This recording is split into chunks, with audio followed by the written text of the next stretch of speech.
I'm going to be working on a US flag that is made of this 1/2 inch plywood. It's a scrap piece that I have used many times on the CNC, as you can see, and a couple pieces of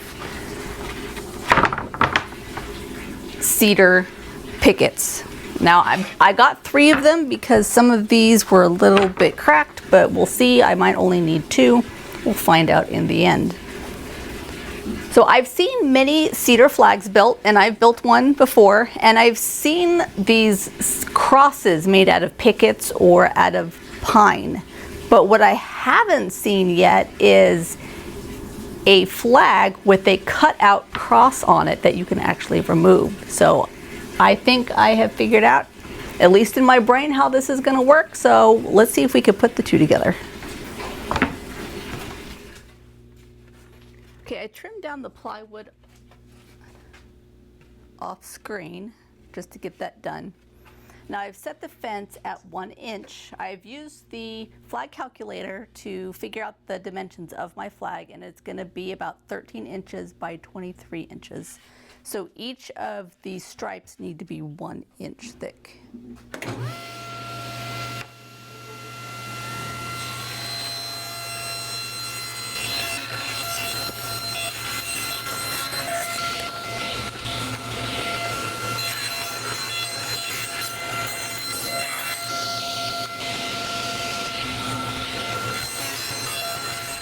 So now I'm going to cut this at 22.5 inches to give me a little bit of room for when I cut down for the union and for a little bit of trimming.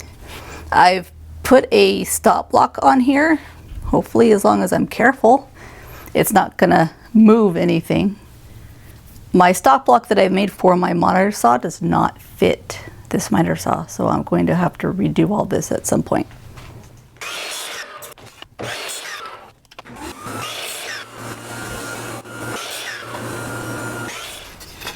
So I'm taking my pieces and making sure that everything fits correctly on the plywood. And then I'm going to take it back over to the miter saw, and I'm going to cut the pieces away for the union. Once that is done, I am going to paint the flag the colors that it needs to be. So the union blue, and then red, white, and blue, and go from there. The stripes are only red and white. Words are hard sometimes, even more so when you start a project after the end of the workday.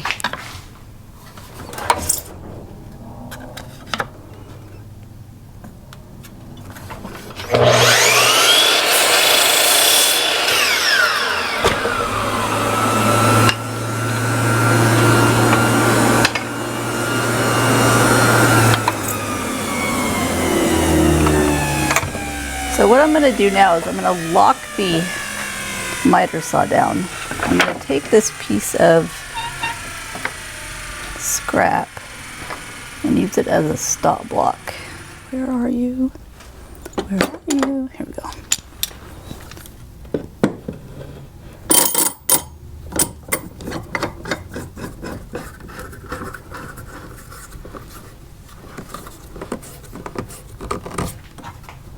That should be good. Shouldn't go anywhere.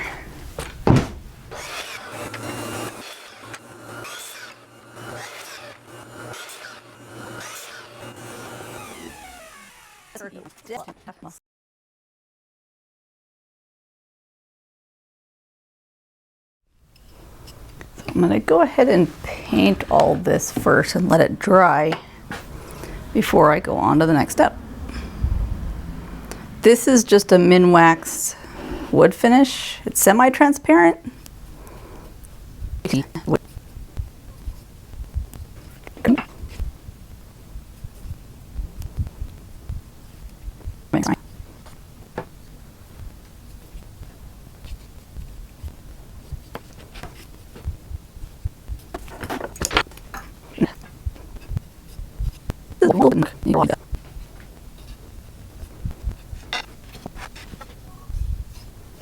Now I did take these pickets through the planer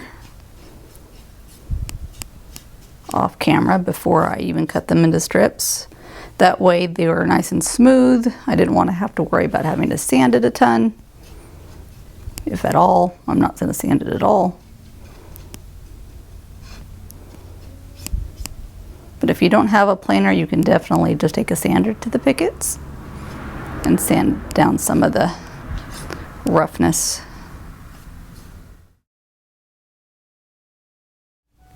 Okay, so while this dries, I'm going to work on the cross that I'm going to be putting in here. So I'm going to use some 1/8 inch ply and cut that into a cross, use as the base for the cross, for the template, and to glue the pieces on to the cross. So I'm going to do the arms of the cross 3 inches, so 3 stripes thick. And then I'm going to leave a stripe on the top and the bottom. So I'm gonna make it about 11 inches, and that will give me a little bit of breather, a little bit of room for trimming afterwards. So with this, I'm just gonna go old school. I'm just gonna measure it out. I'm not gonna use a computer, anything like that. I'm going to leave this at 10 inches. I think 10 inches will be fine as far as the entire length of the cross. So I'm gonna mark this here at 5 inches. So I know where the middle is.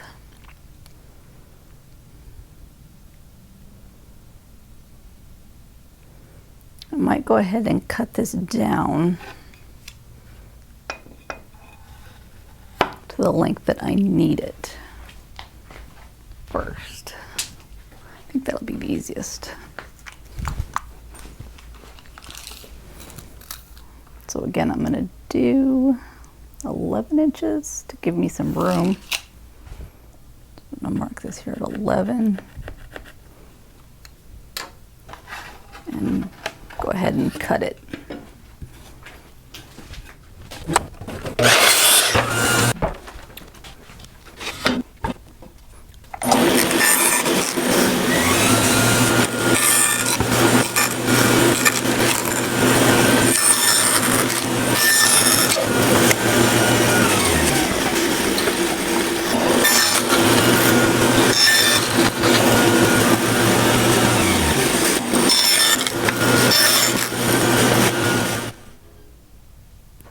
So now with the cross made, I can line everything up and know exactly where I need to cut my stripes. So I've lined it up with the center line here. And I've got a little bit of room all the way around the cross. So that way when I put this back in after everything's together, I will have some extra room. I can always cut this down a little bit more if it ends up being too big. But I think overall it's going to be okay. First, see that.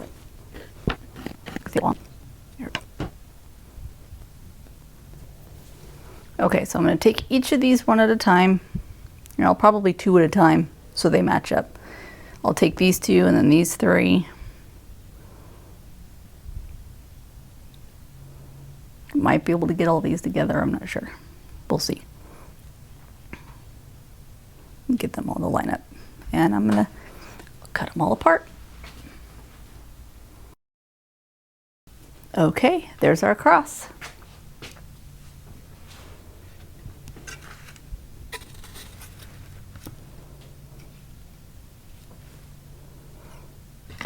So we should be able to take this and then just drop it right in. This is going to be glued in here next.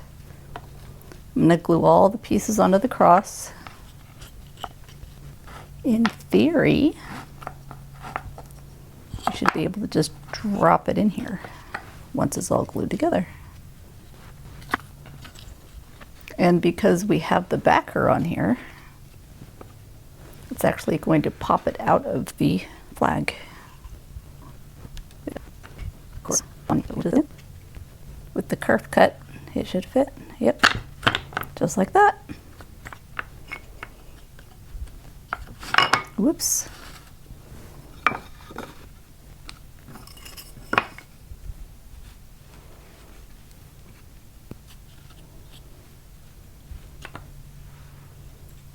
Definitely going to want to round over the edges here. You can definitely orient your cross however you wish. If you'd rather the whole side of it here to be part of the union, or just half of it, however you wish to do it. So the first thing I'm going to do is glue on the outer parts of the flag and glue in the cross, or glue the cross, I should say, last. That way I know everything's going to fit correctly.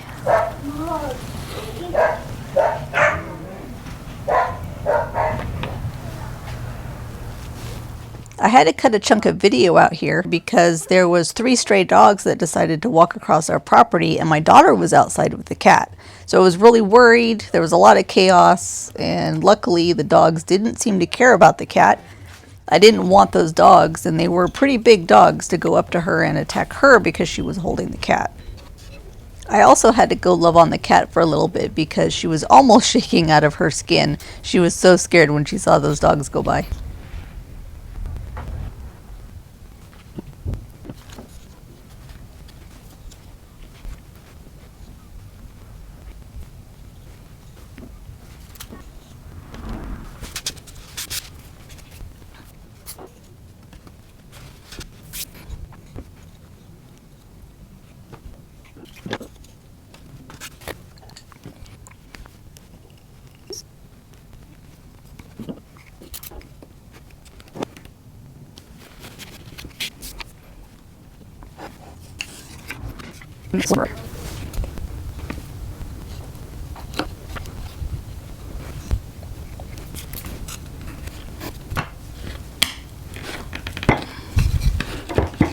Try to break this back over here. Come on. Got stuck on me.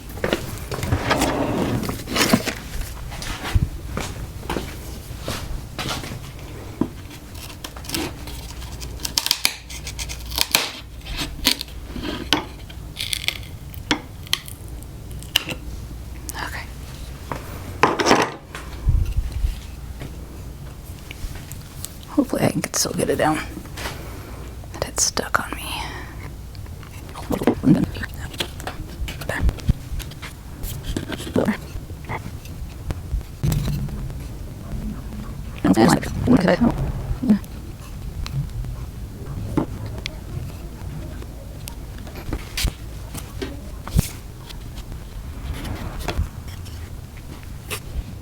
Okay, so now I'm going to start with the cross. I'm going to start from the bottom again and go up. I've put this in the middle as much as I possibly can to make sure it's going to stay.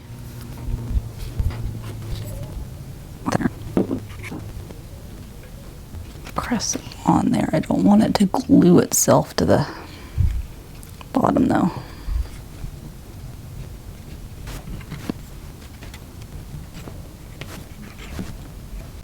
I'm not going to use the spray because I want to give myself some time. So I can adjust this as needed and get it nice and straight.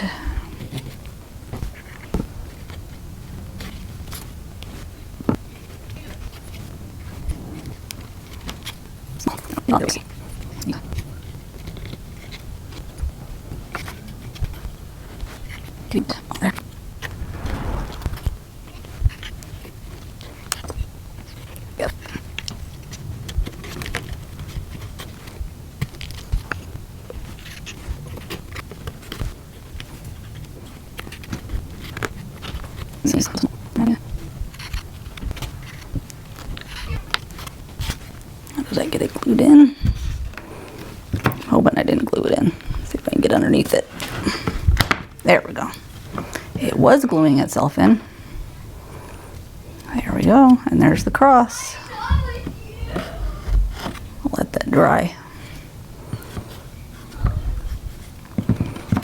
Now it fits right in.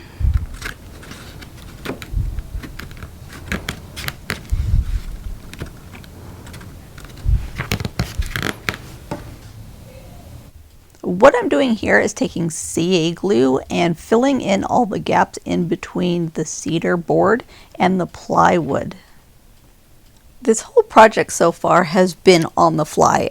Other than thinking it through a bit, I really had no idea how it's going to turn out or perfectly what steps to do this in. I was trying to figure out what I wanted to do with the bottom of the cross to cover up the plywood. I thought about taking 16-inch strips of like the cedar or pine or something and duplicating the stripes, but with just raw wood.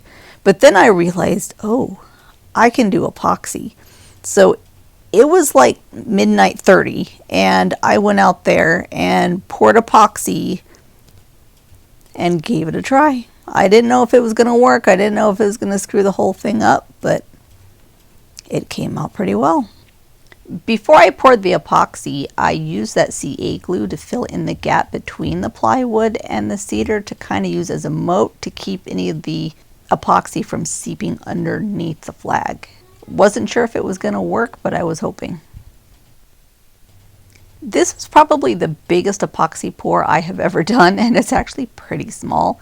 It was kind of nice doing this because it will be practice for when I have to pour epoxy for our coffee table that I will be making probably in the fall when it isn't so hot outside. The slab that I have still needs a little bit more drying to do, so hopefully over the summer it'll be ready to go. It's not a huge slab, so I'm not doing a big epoxy river table pour or anything, but it does have some rot in it on the edges that I'm probably, after I cut this thing down, which right now this slab is about 46 inches by 46 inches, and I need to cut about 10 inches off of it. So by the time I'm done, I'm probably still going to have some of that part that's eaten out from the termites that were in it, and that's going to have to be filled in with epoxy. So it's not going to be a huge pour, but definitely a lot bigger than I've done in the past or done before. Other than our coffee table, I do have other projects that I'm going to be working on. I need to make 2 screen doors for our French type doors that we have going out to the backyard. There's also a bookshelf / hutch that I need to work on and get that finished. And then hopefully sometime soon I can finish our bar. I was so excited when I came out in the morning and it had dried and hardened and looked awesome. So the next step is blackening the edges of the cross. I thought about painting them blue or painting them black, and then I figured, you know what, I can just shishugib on it and use some fire and it'll work out just great. So do not be me and make sure that you file down or route, however you want to do it, the edges of the cross and everything before you paint, so you don't have to go back through and do all this retouch. It was really annoying. This is what happens when you do things on the fly. Sometimes things don't go in the right order and you end up taking more time, but it's the first time. It's the first time I've done this, and overall it went pretty well.